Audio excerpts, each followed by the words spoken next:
Hello there YouTube, Elite Legionarii here, and today I am bringing you my first 4 vs 4 game for Total War Rome 2.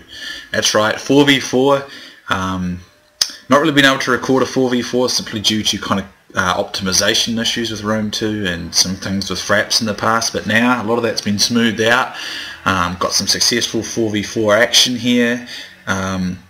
This is actually the same map as the last game, and basically the same people as the last game. So this happened immediately after that last 3v3 I did before that I uploaded as my last Rome 2 video. However, so that means it's myself. I'll be using Baktria this time, and Pontus is going to be used by both. I believe in this next to me was Frederick Smith. On the far right was Vladik. And we noticed he was on, so we invited the Swedish Lanchnik to join us. He's playing as the Swaby, so we're all kind of acquainted with each other, played with lots of games with each other a lot of times, played against each other, played with each other, so this is a good solid team we got here, and we can really work together really well. So it was really awesome to be able to join up with these three guys. I thoroughly enjoyed this fight, and I hope you guys will too. I'm sure you will, because it was an epic battle. And our opponents, I believe only the Athenian player was the same guy from the last game. Otherwise it's three different players. We've got Rome out there on our far left, or their right, Athens and the Aravasi in the centre, and Egypt out on the right as well. So I outlined my forces. I went with Baktria because Baktria is one of my favourite factions. It's a very powerful faction, and I wanted a good counter to Egypt in case I had to face them. And plus it's just a faction I really love, and Baktria is probably, in my opinion, the third best faction in this game, just slightly behind Egypt and the Seleucids. So anyway, up front I have 3 units of Eastern Spearmen. This is a meat shield, or not that I'd really need cavalry support, but it could potentially come in handy in a cavalry support role, and it could help perhaps some of Swede's cav, because the Swaby cav's all melee cav, and it could be in danger from shock cav. So that can be a good meat shield and a good support. You can see bonus 20 versus large. What's that shield value? Shield value of 15. It's okay. They're kind of a useful little meat. They're more of a meat shield unit, but can be handy. Then I got 4 Eastern Slingers, a good slinger unit, good damage there. Slingers are still really great. Then I went with a very low quality pike core. I've got Levy Pikemen. However, you shouldn't underestimate Levy Pikemen, because they can still hold off sort of light to medium sword infantry pretty effectively from the front. So they can be a good holding and fixing force, and that allows you to put a bunch of money into the strongest wing of the Bactrian army, which is their cavalry section. So I brought Bactrian Royal Cavalry, Shock Cav, for my general. I believe that's him there with the shield. That's General Elite today, looking pretty badass. Looks pretty pissed off actually. And I've gone with the Commander Gen, which is what I usually do, and I got 3 Hellenic Cataphracts, which is going to give me the most powerful cavalry on the field.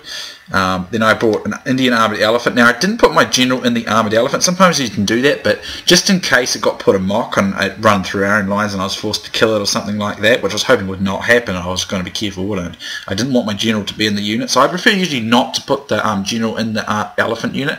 However, there are certain advantages to doing so. So that's up to you, but I usually prefer not to, just in case it does get run amok, which doesn't usually happen, but occasionally it does. Then I've got 2 units of these horse skirmishers. I noticed their missile damage is all the way up to 40 now, so I think that got increased. I might be wrong there though. And these guys come in extremely handy. I was going to try and use these guys to kind of perhaps force a fight or niggle away at enemy cav, get behind the lines, whatever, cause disruption and distraction, and they come in quite handy in this fight.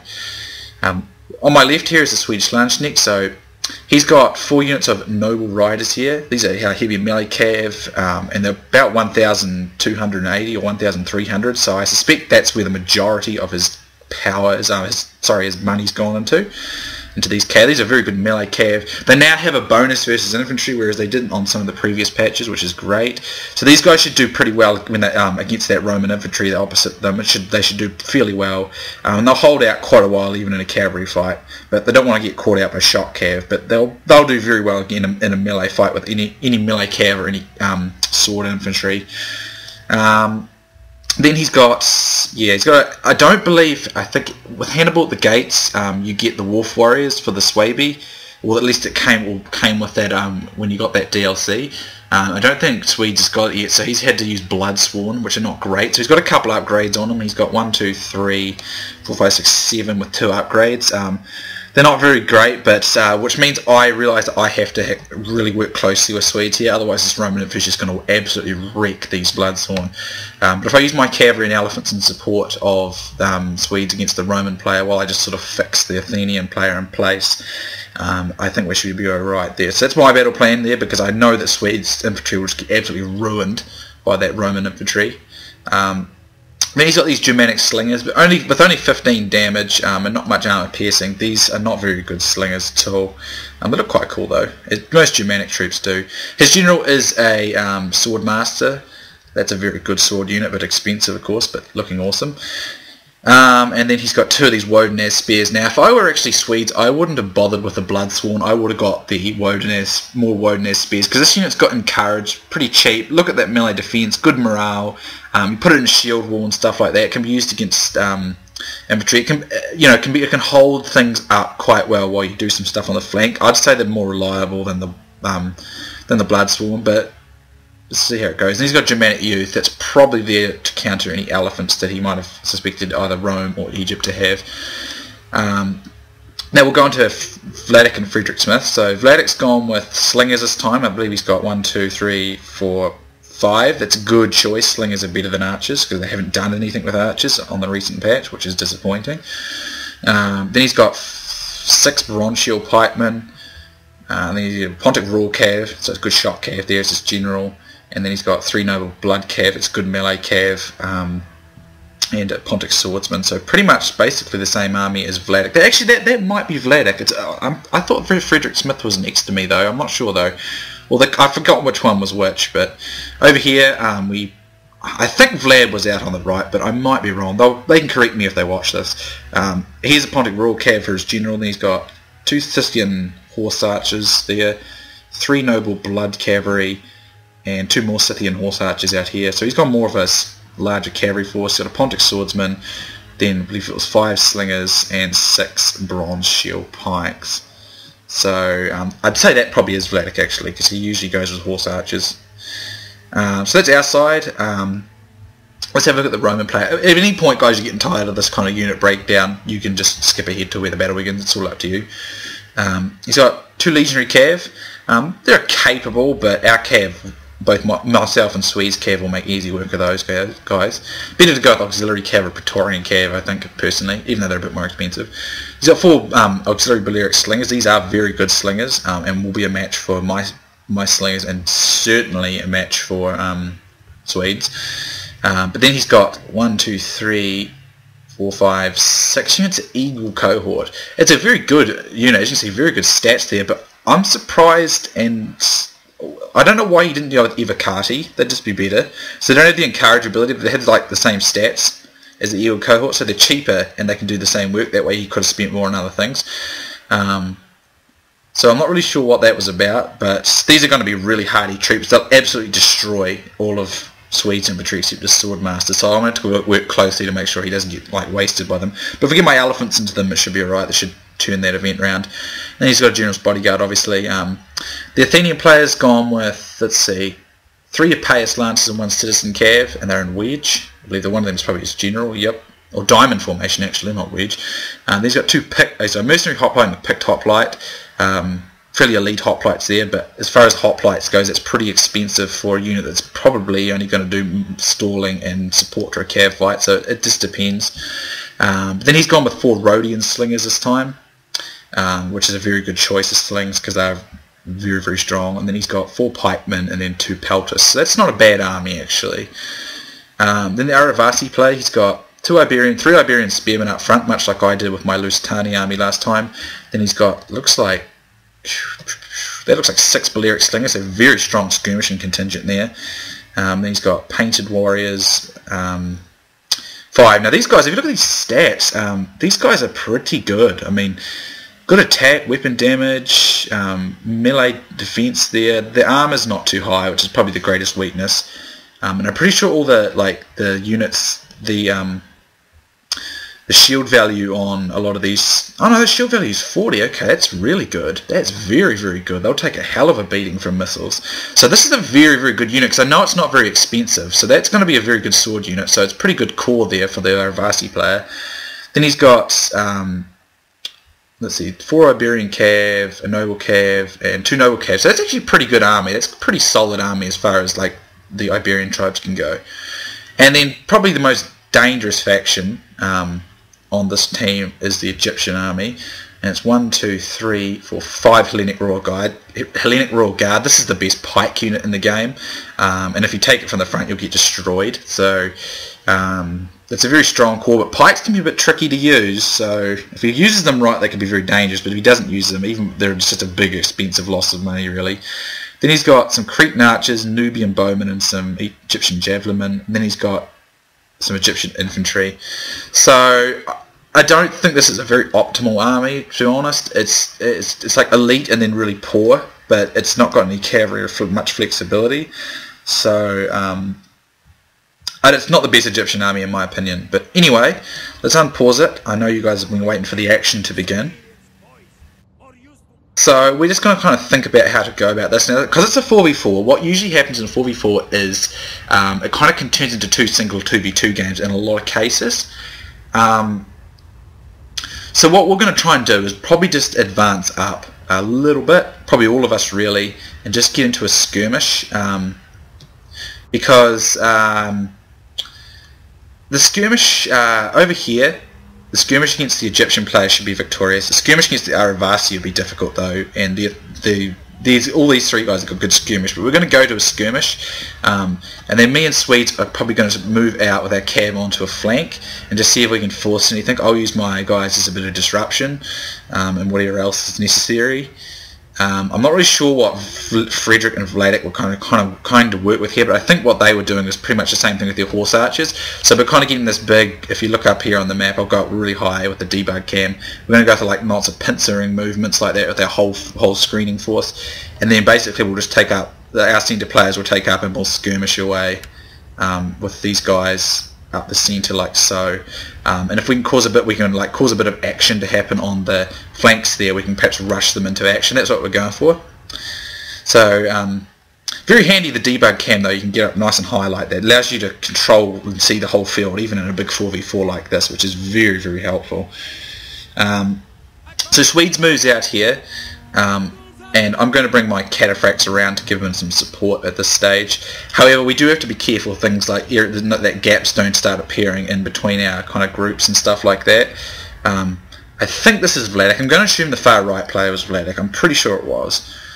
He's moving his guys up and around like I said, and he's just going to skirmish, and this is going to be pretty effective for him because he can actually eventually move his guys forward and begin skirmishing the Egyptian player up, and he will defeat the Egyptian player in his skirmish because he's got better skirmish, and then he can kind of start using heavy shot on these Hellenic Royal Guards. Believe you me, it will start ripping up these Hellenic Royal Guards pretty bad. I mean, look at that, just a few stray hits in the flank there, and he's already, just a few stray hits there, and he's already got 3 men, and and he hardly hit them, and so he's he will just steadily wear his opponent down that flank and take his time there. The Aravasi player is going to have a slight skirmishing advantage here. However, he can probably get support from Vladek there, so Frederick Smith can just skirmish away at him and hold him.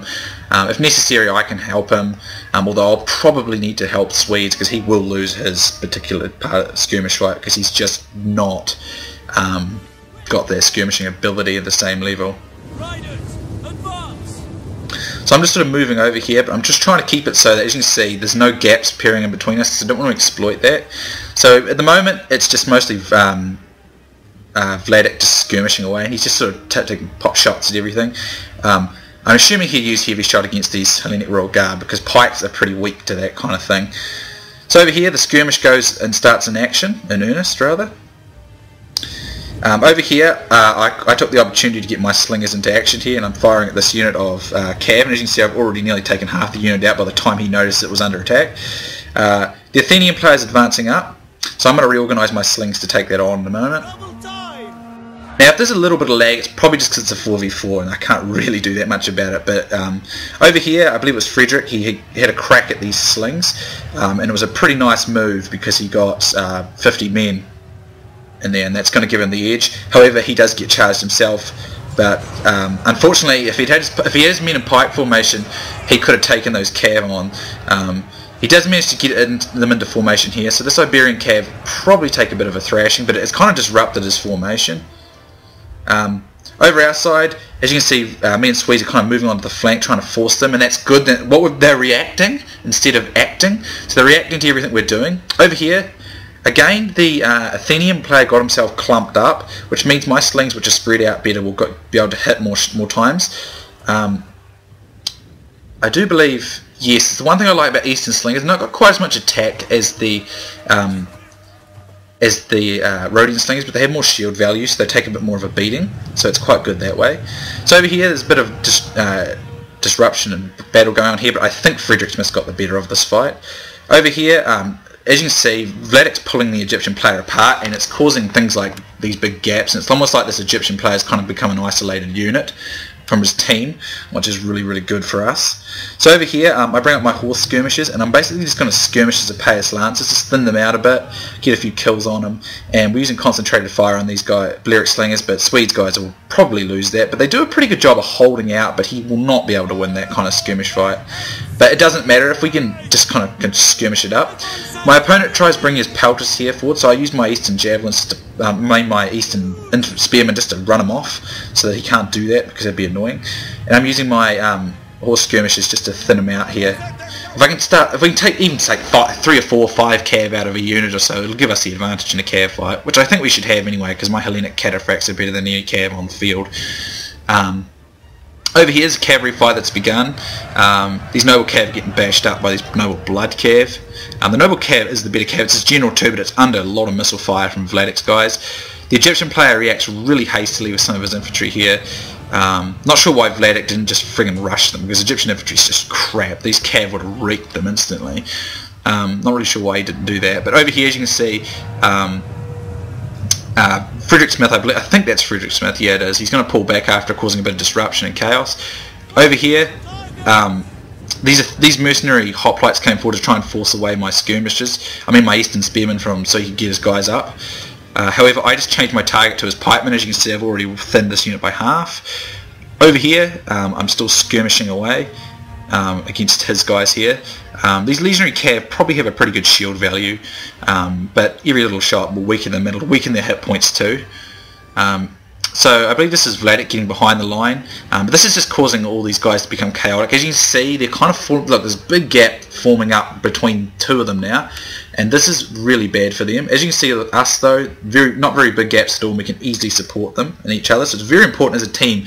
Even though we were doing our separate battles in 2 sections of the field, we were making sure we were keeping an eye on each other's sides, and that was helping a lot. So as you can see, concentrated fire coming in on these guys here. Interestingly enough, Swedes has done very, very well. So maybe it's the mechanics of slings is a bit better, but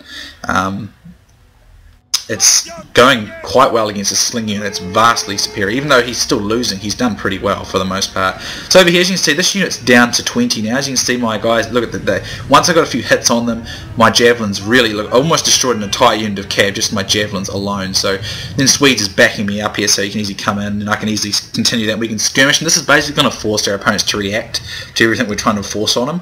Over here, the Athenian player's got the same problem of clustering his slingers. So even though he's got slightly better slingers, he's going to get beaten by my much more spread out and supported units. So this is really useful to me. The Egyptian players, I said, is really isolated out here, so Vladic and Frederick can deal with that, and the Aravasi players, they're not working together close enough over that side. A wee bit more teamwork on this side, but basically between my skirmishing and Swede skirmishing, we're kind of forcing these two guys to do what we want, and that's rushing forward. So I'm moving my elephants around to the flank here, and I'll move most of my cataphracts around as well. I've left one cataphract over here just in case there wasn't any need for it, but I can see that this fight's going well for my allies there, for Frederick and Vladic. They don't really need it. So here goes the fight here. These Wodenaz spears go in, he's going to hold them up. And Swedes goes in with his Bloodsworn here. Now there is a bit of lag, I do apologise, it's just because of the sheer scale of the fight, but it's pretty good really. So his Bloodspawn is not going to be able to win that fight, but he has been able to get one of his Bloodspawn and his Swordmasters into the flank there, and I'm going to send my Cav through here. I bring up my spears here because the Athenian player's coming through, and I'm going to bring my Cataphracts and my Elephants around and try and get a bit of a chain route going there. And now Swedes is pushing, and he's going to come in behind like that with his Cav, which is his best units. So as you can see, my opponent's lost like he's lost like one full pike unit, and he's thinned out quite a bit. I'm just holding my fight back. At this stage, I believe Frederick Smith sent some guys to help me because he can easily hold out the Aravasi player. So over here we take the cavalry fight. These Roman cav are not going to hit any match. I got some cataphracts in, but I think the German cav would have defeated them. I got my elephants in here. They don't actually clock up many kills. What they do is they start routing this Roman army, and when this Roman army sees lots of its allied units routing, here I'm sending a cataphract round, and I'll disengage this once round. I'm going to come in and smash the back of these Roman troops, which are starting to really do some damage. However, Swedes comes in here with his guys. These guys are not huge. They're okay on the charge, but he's actually quite safe just to leave these guys in to fight a melee, because I'll do pretty well with my elephants there in support. That's going to be quite useful.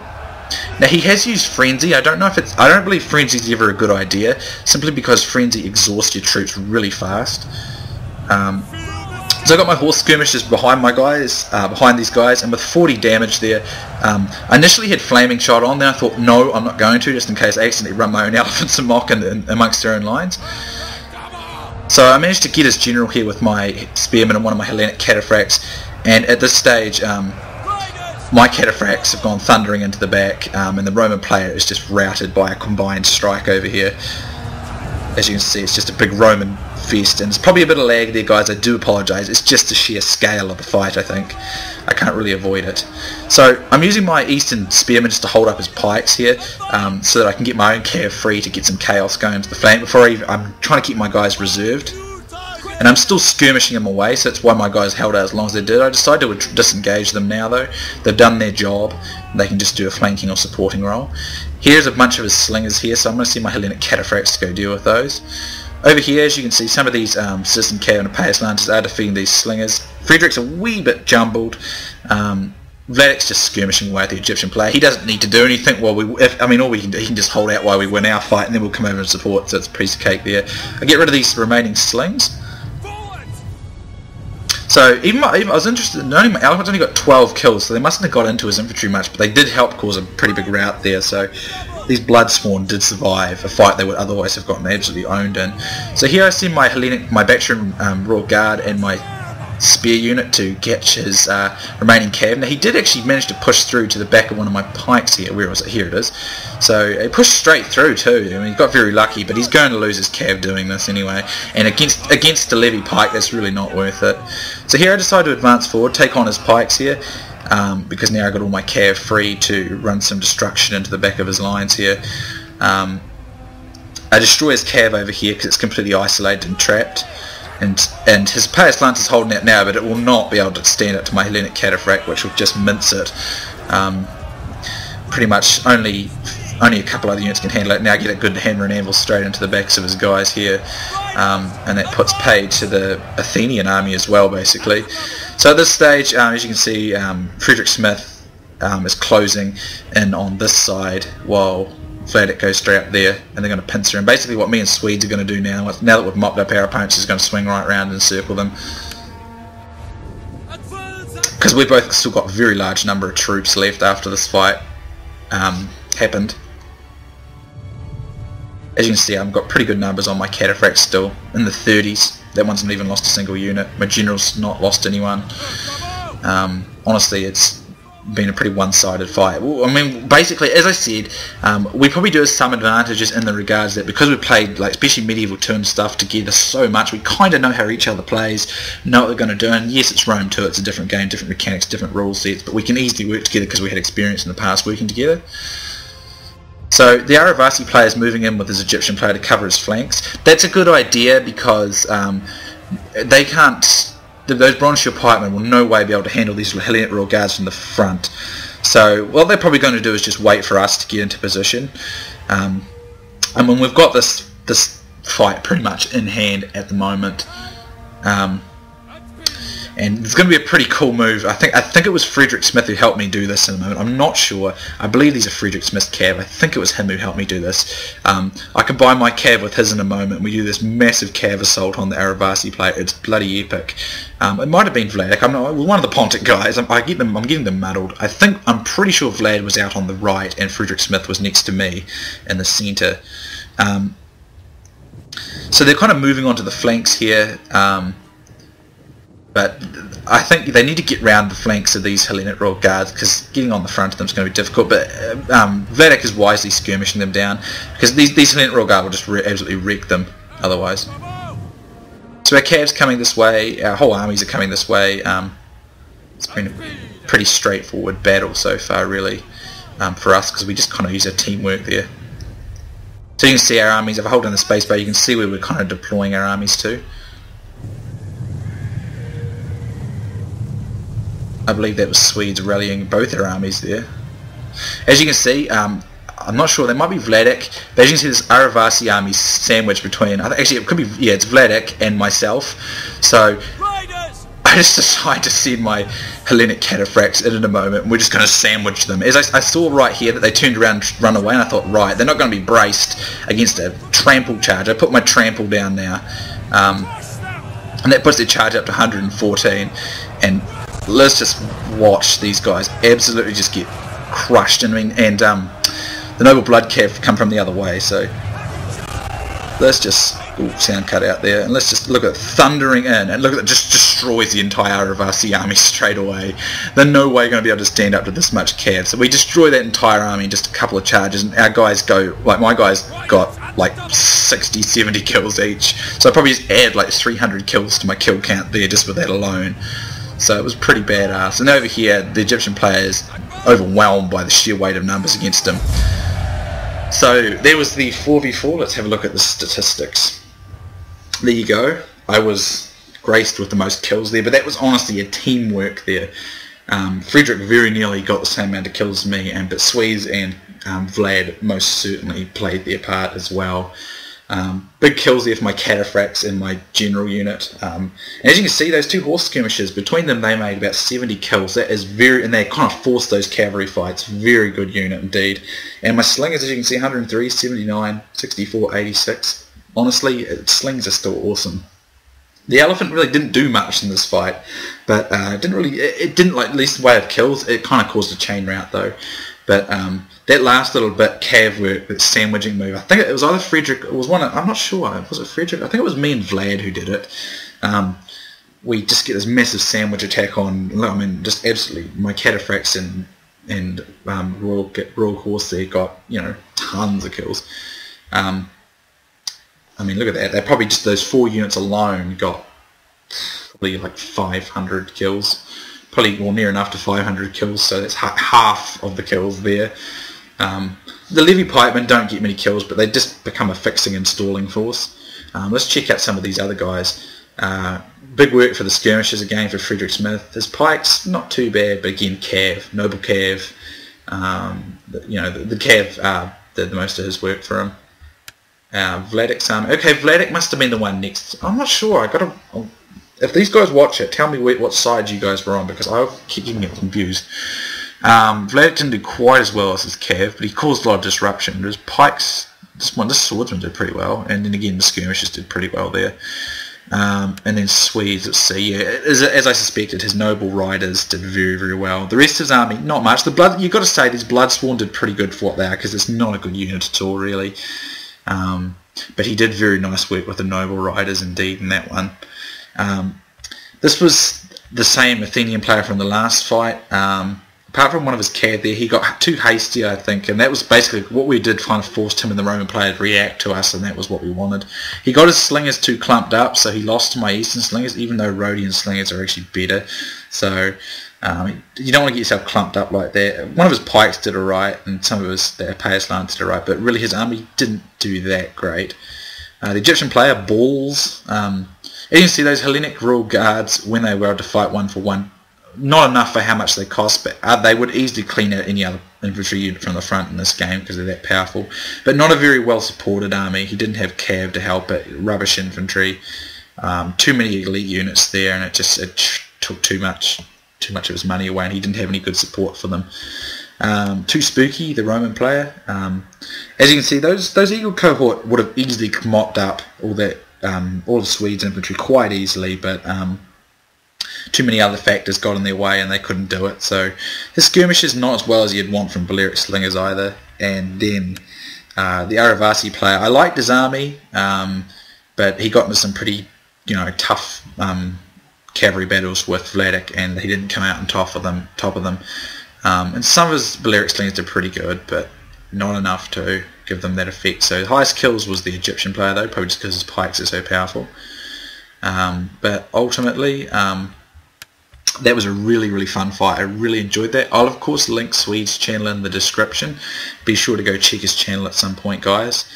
Says it was a close victory, but I felt we kind of owned that one. Just probably a more better example of teamwork there. And as I said, we do have a kind of advantage that way because we've worked together quite a lot of times, all four of us, in Medieval 2 and various other Total Wars. So be sure to check Swede's channel, and if you see Frederick or Vladik online, give them a game. Good players and nice guys. So thanks for watching, guys. Hope you enjoyed, and I'll see you soon next time.